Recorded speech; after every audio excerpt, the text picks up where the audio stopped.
Tired of the everyday routine? Ever dream of a life of romantic adventure? Want to get away from it all? We offer you Escape. Escape, designed to free you from the four walls of today for a half hour of high adventure. Escape, brought to you by the Richfield Oil Corporation of New York and the independent marketers of Richfield gasolines, motor oils, and other petroleum products. Look for the Richfield Eagle on the cream and blue pumps.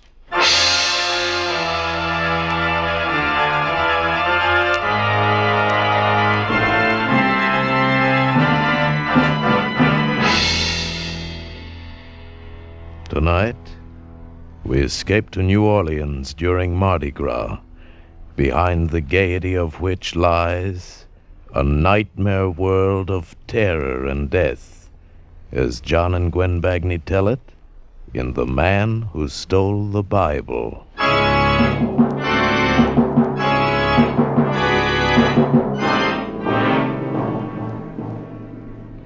I didn't mean to steal the Bible. That wasn't my intention. Why, I'd never taken as much as a towel or an ashtray out of a hotel. And if I'd known the night of terror it would lead me into, I'd never have taken it at all.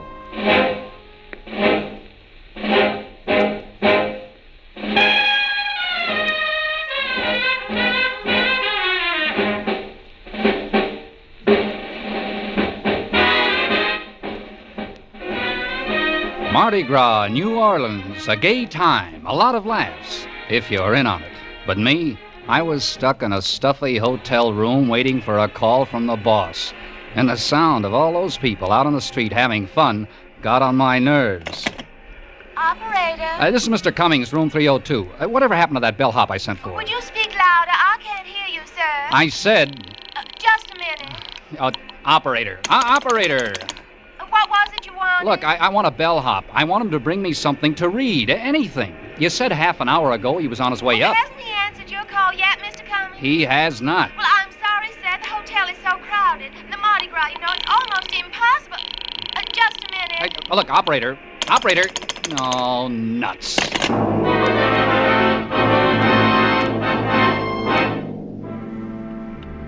I paced back and forth, wishing the boss would call me so I could get out of the room. I didn't dare leave, even to go down and get a paper. He's that kind of a guy. Expects you to be on tap all the time. There was no radio in the room and nothing to read. I went through all the drawers, hoping somebody had left behind a magazine or a seed catalog, anything. And then I found it. The Bible. The Gideon Bible. For years I've seen them in hotel rooms, but I'd never paid any attention to them. And now I opened the book. 1 Samuel, chapter 19. I lay down on the bed and I started to read.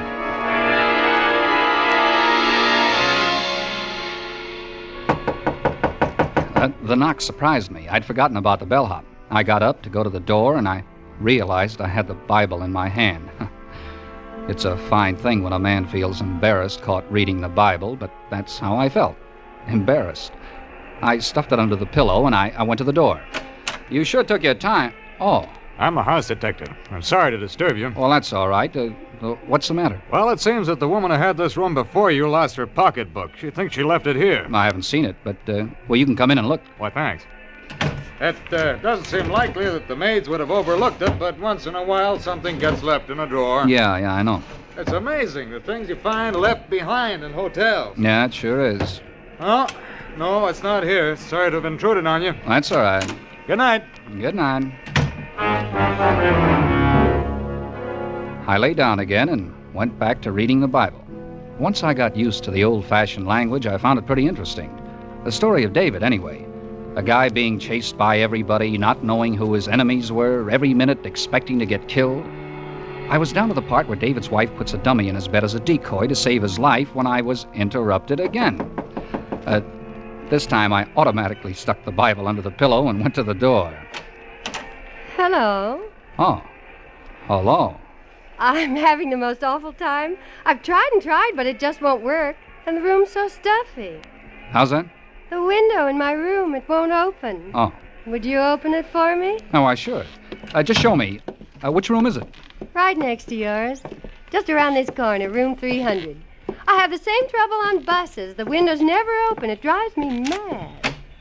You can see how stuffy the room is. Mm-hmm. This window? Mm-hmm. Well, isn't that odd? It opened for you. Yeah, it did. And easy, too. And so does this one. I can't understand it. You sure you tried? You don't think I'd come to your door and ask you to come over here if I didn't need something, do you? Well, it's been done. I won't argue with that. But now that you're here, wouldn't you like to have a drink? For your trouble, I mean? Oh, no, I don't think I can. You can watch the parade much better here than on your side of the building. Oh, no, I can't. What's the matter? Oh, sorry, I have to go. That's my phone. Wait, don't go. You can have the call transferred here. But it's silly to go all the way back to your room. Hello, Cummings. Oh, yes, sir. I've been waiting for your call. Now, listen, I've covered the whole territory down here, and things look pretty healthy. You see, the main difficulty has been that... I stared at my briefcase. I had left it on the dresser. Now it was on the bed, and everything had been pulled out of it. The closet door was ajar, the drawers in the bureau were open. My Gladstone apparently hadn't been touched, but everything else had. I talked with the boss about trends, business conditions, but my mind was on a girl who wanted a window open. A window that wasn't stuck, while somebody searched my room. Calmly, I finished my conversation and hung up. There was no reason now for me to stay in the room. I gathered up my stuff, and I took the Bible from under the pillow. Funny. I had gotten interested in it. I wanted to go on reading it, so I stuck it in my top coat pocket and walked out of the room. On my way to the elevator, I got a sudden impulse. I stopped in front of room 300 and knocked. Where's Nobody here now, mister. The lady checked out. Oh, but that's impossible. I was just here. I don't know anything about that, but she checked out a couple minutes ago, and I got to clean up after her right now. I'm gonna be glad when Mardi Gras over. Everybody goes crazy. Hotel goes crazy. People check in, check out. They steal everything that ain't tied down. Steal? Yeah, I said steal. Ashtrays, bath towels, soap. I wouldn't be surprised if they take the beds, nay. The Bible in my pocket suddenly felt like a pound of uranium. I wondered if the cleaning woman could read the guilt on my face, but she put her wastebasket down in the hall and went back in to clean the room.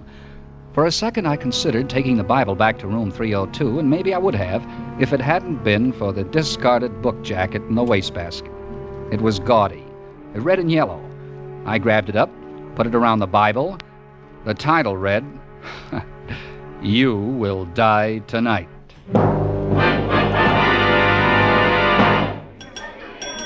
Front boy. Where are those bellboys? I swear I'll go out of my mind. Oh, checking out, Mr. Cummings. Mm-hmm. Now, let me see. You were in room...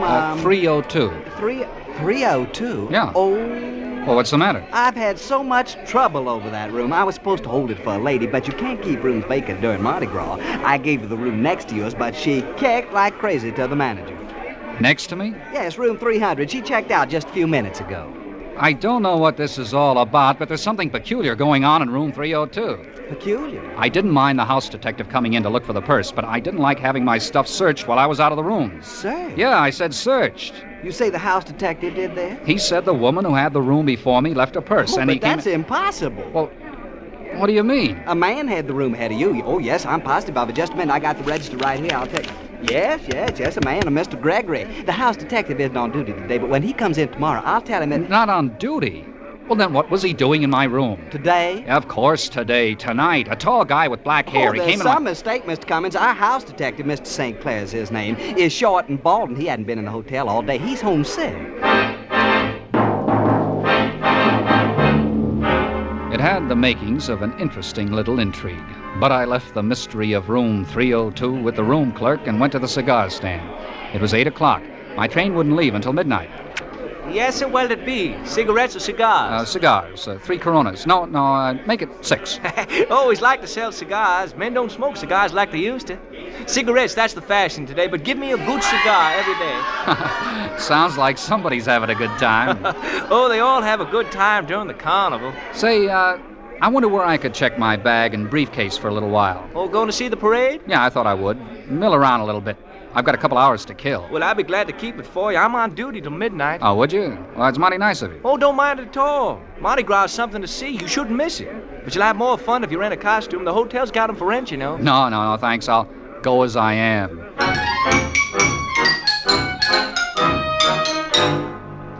He stuck my stuff under the counter, and I elbowed my way across the crowded lobby to the street door. Through the glass, my eyes met the eyes of another man, a tall man with black hair, the man who said he was the house detective. I swung the hotel door open. I had a few questions I wanted to ask that boy, but he was swallowed up in the crowd. And then a big hand clapped me on the shoulder, and a voice boomed in my ear. Ah, there you are, sinner. I whirled around and looked into the mask of a laughing, red-faced devil. Don't try to evade me, sinner. I've come to collect you with my nice shiny pitchfork. And when the devil comes for you, your time is up. All I could see in the mask were a pair of eyes. They were gray eyes, and they were laughing. And the devil threw his arm around my shoulder and urged me along the street. Come on. I balked a little. I hadn't had anything to drink. The whole thing seemed kind of silly. But before I knew what happened, a clown grabbed my other arm. Let's take the sinner to the fiery furnace. And the two of them, the devil and the clown, were propelling me down the street into a car. Come along, sinner. Fiery furnace. Hey, wait a minute, fellas. Oh, the sinner is reluctant. Push him in, clown. Hey, now, look. Get in, sinner. Hey, you guys. Hey, let me out. Look, where are we going? All right. Let's have it. Have what? The Bible. The Bible you took out of room 302. The Bible? You're not drunk. Don't waste time on him. Frisk him. Look, I don't know who you are, but you can't... He hasn't got it on him. What'd you do with it? Where is it? I told you. I haven't got it. Oh! That's to let you know we're not playing. Now let's take it again. Where's the Bible? I tell you, I haven't got it. I had it, but I guess I lost it. Lost it? Where'd you lose it? I don't know. Why, you... Don't do that, sinner. It's just as easy for me to pull this trigger as to look at you. But I'm telling you the truth. I haven't got it anymore. All right, you haven't got it. But you'll tell me where it is, you understand, if I have to carry you to find out. Hey, what are you stopping for? Well, can't you see? The crowd, I can't get through. Oh, come on, let's get moving. Get on out of here. Oh, what do you want me to do? Drive over them? Look, fellas, a shortcut. A bunch of revelers, drunk and out for beer, opened the back door of the car and started climbing over us. Nothing would stop them from weaving through. They thought it was fun, pushing and shoving each other. One of them fell, sprawled across the devil's lap, and they began to pile up. And suddenly I knew this was escape. I climbed out of the car. I ran blindly away from them. I saw a cab at an intersection. I ran out. I opened the door and... there he was, in the back seat. The phony house detective. I slammed the cab door and bolted across the street. There was a policeman on the corner directing traffic. I ran up to him. Hey, where do you think you're going? Hey, look, they're trying to kill me. You gotta help me. Kill you? Who's trying to kill you? The devil. He's after me. The devil, you say? Yeah, and the clown, too. Oh, not Mickey Mouse? No, I mean it. I'm serious. You're drunker than you look. I haven't had a drink, I tell you. They're trying to kill me. Why would they be doing that? Because they want the Bible. The Bible? Yeah, look, you see, I stole the Bible, and here they come now. Who? The devil and the clown across the street. You've got to get me out of this. You've got to stop them. They'll kill me. Yeah, sure. Now take it easy, young fella.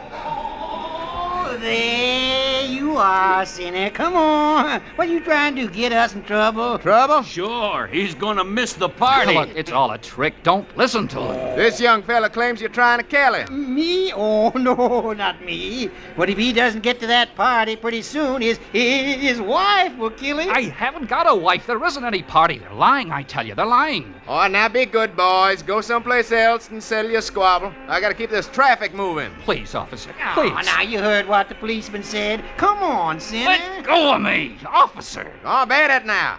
Go on now, here. I demand to be arrested. I demand it. Go on now, I said. Now go on. Officer, you're a fool. I'm a... You're a fool. Wait, if it wasn't for this Mardi Gras, I'd run you in right now. And you won't arrest me? Okay, but remember, I didn't want to do it. Oh.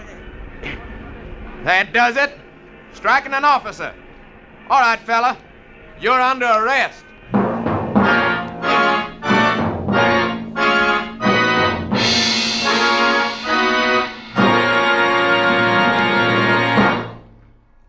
Xylene. That's a word to remember, for xylene is one of the highest octane gasoline components known to science. And xylene benefits you when you buy Richfield gasoline. Why? Because today, every gallon of Richfield gasoline contains xylene. That's right. Xylene in Richfield gasoline helps give your car that high anti-knock performance. That swift surge of power when you step on the accelerator. That smooth as silk action along the highway. Furthermore, your Richfield dealer offers you a choice of 2 great Richfield gasolines with xylene. Richfield Ethyl for best results in the highest compression motors. Or Richfield High Octane at regular price for the average motor. Each Richfield gasoline is tops in its class. Each contains xylene.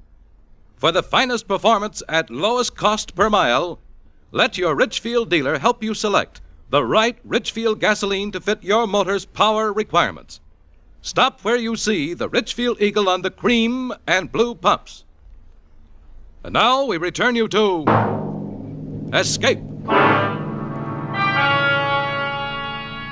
I sat in the drunk tank of the New Orleans jail and tried to figure it out. Who were the devil and the clown and the phony house detective? Why was the Bible so important that they would even kill me to get it? My bags were back at the cigar counter in the hotel. My train was scheduled to leave at midnight. But how was I going to get out of New Orleans? Already it was 10 o'clock, and as long as I stayed in jail, I would be safe. But even that didn't last long. I hadn't been there half an hour when a cop came for me and took me to the desk sergeant. Here's your personal belongings, Cummins. You're released. You can go. But try to behave yourself. We're pretty busy tonight. Released? You know, you're a lucky guy.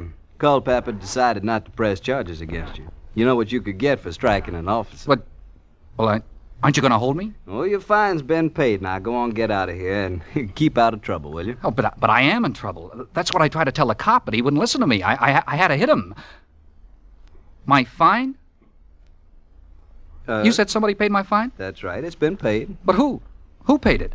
I don't know who it was. He didn't give a name. He just paid it. Was it a man in a devil's costume? Huh? Or a clown? Now, look. Or what did he look like? How do I know what he looked like? He was an ordinary-looking guy. Tall, big, he had black hair. The house detective. The who? They'll kill me, I tell you. Excuse, messieurs, mais je suis perdue. Je voudrais retrouver le couvent. I hadn't heard her come into the station. She moved so quietly. She was a nun, and she was talking excitedly in French. I wasn't paying much attention to her. I was thinking instead of my own problem. The house detective had paid my fine. He wanted me out of jail. He wanted me loose on the street. Why?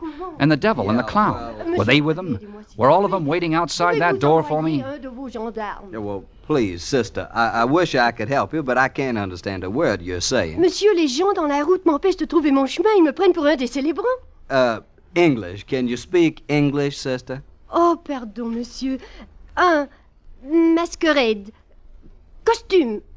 The people think masquerade. No masquerade. Huh? I think she's trying to say the people on the streets think she's wearing a masquerade costume. Merci bien, monsieur. I am loose. You mean lost? Oui, monsieur. Lost. I am expect at convent, the Vieux Carré. The Vieux Carré? Oh, that's in the French Quarter. Exactement, oui. Mm-hmm. I try for taxi cab.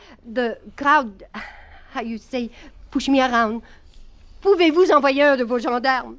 What? A gendarme. She wants you to send a policeman to help her to get to the convent. Oui, monsieur. I'm sorry, sister. I'd be glad to, but I don't have anybody in right now. If you don't mind sticking around for a while, I'd be Sticking around? The sergeant, the prefect, he says he's sorry. If you will wait, there is no one available right now to help you. Wait a minute. The nun stood there, frightened and bewildered, out of place in the police station. But for me, it was a miraculous break. Sure, I could walk out of that police station with her. And if they were waiting outside, waiting to get me, I could walk right by them. They wouldn't dare touch me as long as I was with a nun. I could take her to the convent, and once there, I'd be safe. I'll take the sister to the convent, Sergeant. It's okay with me if it's okay with her. Merci, monsieur. Merci mille fois. As we walked out of the police station, I took her arm. To help her? Yes. but also to study my own fear. Any minute I expected to see one or all of them, the devil, the clown, the house detective. But they weren't in sight. There were people milling about on the street, but not the three I feared, and strangely, not finding them there frightened me more than ever. I found a cab and gave the driver the address of the convent. The nun and I didn't try to talk. I realized this whole thing was difficult for her, and I didn't feel like talking. Too much had happened to me for one night. The cab pulled up in front of an ancient building in the French Quarter, crumbling cement and wrought ironwork, and we got out, and I walked with her to the big front door. The nun raised the knocker, and I knew I'd been had. What is wrong? Fingernails. Red, polished finger... You're not a nun. Well, it's... Hurry, boys, get him in his wise. Come along, sinner. Get in here. It was the devil and the clown. They yanked me into the house. And the girl, I stared at her. Back in the police station, I hadn't really looked at her face. Her black robes had spelled freedom to me. That's as far as I had thought. But now I knew I'd seen her before. Only before, she had worn a green dress and a scarlet mouth to match her fingernails, and her hair had been blonde and long. And she wanted a window opened. A window that wasn't stuck. You giving us a lot of trouble? Look, I'm sorry. We've been very patient. Now we want the Bible. I told you before, I don't have it. You had it? Yeah, I had it. I took it. I don't know why I took it, but I lost it. All right. Who sent you to get it? I'll handle him. All right. Who you working for, Poloni? Look, there's some mistake. I'm a salesman. I sell washing machines. You're lying. Look, I tell you. Where's the stuff? Has Poloni got it? What stuff? I don't know any Poloni. What are you slapping me around for? That won't get you any points. Oh. Let me talk to him. Look, if you're lying for Poloni... Who's Poloni? I don't know any Poloni. Poloni wouldn't take a beating for you. Oh, look, I tell you... Whatever he's paying you, we'll pay you more. We'll pay him nothing. You hand over that Bible, or tell us where the dope is stashed, or so help me, I'll kill him. Dope? So, that's what it is. Dope? Yeah, Mr. Innocent. That's what it is. Dope. Stop it. You kill him, we'll never find it. Listen to me. What's your name? Cummings. You work for Poloni, Cummings. Oh. Nobody but Poloni knows about that Bible. No. You came to hijack the stuff. No, I tell you, I don't know Poloni. Stop lying. Poloni knew our carrier was hot, that he had to drop the stuff somewhere in New Orleans. Oh, you're wasting time, baby. I'll make him talk. You going to talk? I don't... You want the butt of this gun right across your face? Look, you've got to believe me,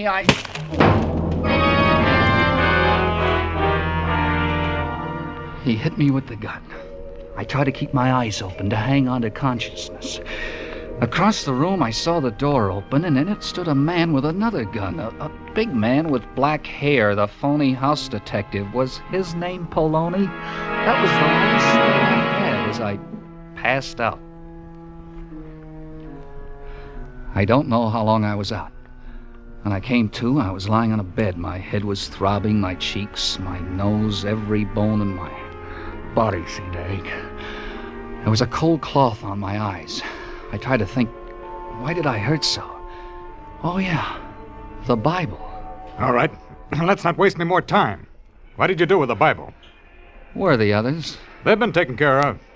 Look, you took the Bible that belongs in this room. Now, what did you do with it? This room? Oh, yeah. Room 302. What am I doing back in the hotel? You had no right to touch that Bible. Now, think what you did with it.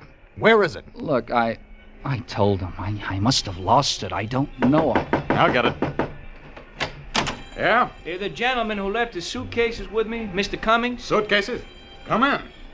Who are you? I run the cigar stand in the lobby. I saw you bring Mr. Cummings in, if you don't mind my saying so, quite tight. Yeah. I'm going off duty in a little while, and I thought he'd need his things. You see, he checked them with me. Thanks. Oh, I almost forgot it. Here's his book, too. Don't leave the book. But you forgot it No, on the counter. I don't want the book. You can have it. I'll take the No, book. no, don't give it to him. Thanks for your trouble. Oh, don't mention it. Hope he feels better tomorrow. Well, at last, the Bible. You will die tonight. Look, Poloni, I didn't know. I swear, I just took it. Look, I'm not Poloni. That's a pretty clever stunt, covering the Bible with a whodunit jacket. Well, I only took it because Let's see, third book, second chapter. What? Genesis, Exodus, Leviticus, chapter 1, 2. But... Yes, here's the address of the warehouse where the stuff is. I don't understand. If you're not Poloni, who are you? Oh, John Stang, United States Treasury Department, Narcotics Division. T-Man. But I Look, thought you made my job very difficult tonight, Mr. Cummings. We traced a narcotics carrier all the way around the world to New Orleans, to room 302. But when we arrested him, he was clean. He didn't have the evidence. Room 302 was the link. That girl, Frenchie, was to take this room, and I would have followed her here to where the evidence was stashed. It was as simple as that, but you stepped in and threw us all off. Oh, why didn't you tell me you were a government man when you came in tonight to look for the pocketbook? How did I know that you weren't a new member of the gang? Look, take my advice, Mr. Cummings. Quit stealing things out of hotels. Oh, look, I never stole a thing in my life. This is the first time. You know, there's one thing that I can't figure out. Why did you steal a Bible? Well, you're not going to believe this, but honest, I just wanted to finish the story.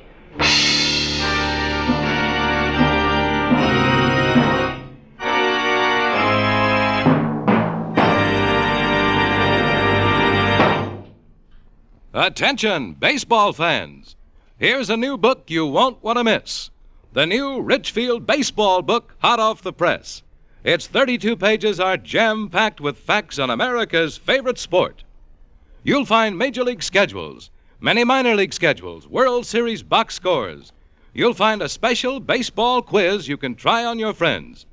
You'll find seating diagrams of leading stadiums, plus dozens of other fascinating facts on the country's #1 sport. And this Richfield Baseball book doesn't cost you a single red cent. It's free. Ask the Richfield gasoline dealer for your free baseball book tomorrow. Ask him, too, about Richfield All-Point Safety Service, a special service that will save your car trouble this spring.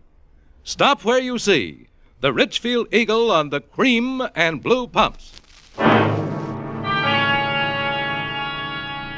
Escape is produced and directed by William N. Robeson and has tonight presented The Man Who Stole the Bible by John and Gwen Bagney. Featured in the cast were Rick Vallen as Cummings, Nanette Boardman as the girl, Ben Wright as the house detective, Will Gere as the devil, Lou Merrill as the clown. Also heard were Mary Shipp, Harry Bartell, Peter Leeds, and Paul Frees. Special music was arranged and played by Ivan Ditmars. Next week... You are tearing across the Nevada desert in a 200-horsepower Bentley Maximus, pursued by the implacable avenger of the left arm.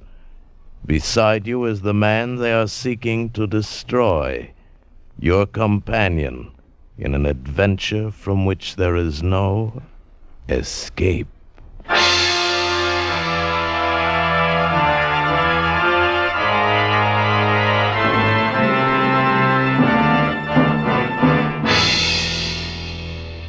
Next week at this time, the Richfield Oil Corporation of New York invites you to escape with the story of a foreign spy who sought to renounce the left arm and become once again an American citizen. As Hildegard Tylett tells it in her exciting new novel, The Rim of Terror. Be listening. Goodbye then until this same time next week, when once again we offer you Escape. This is CBS, the Columbia Broadcasting System.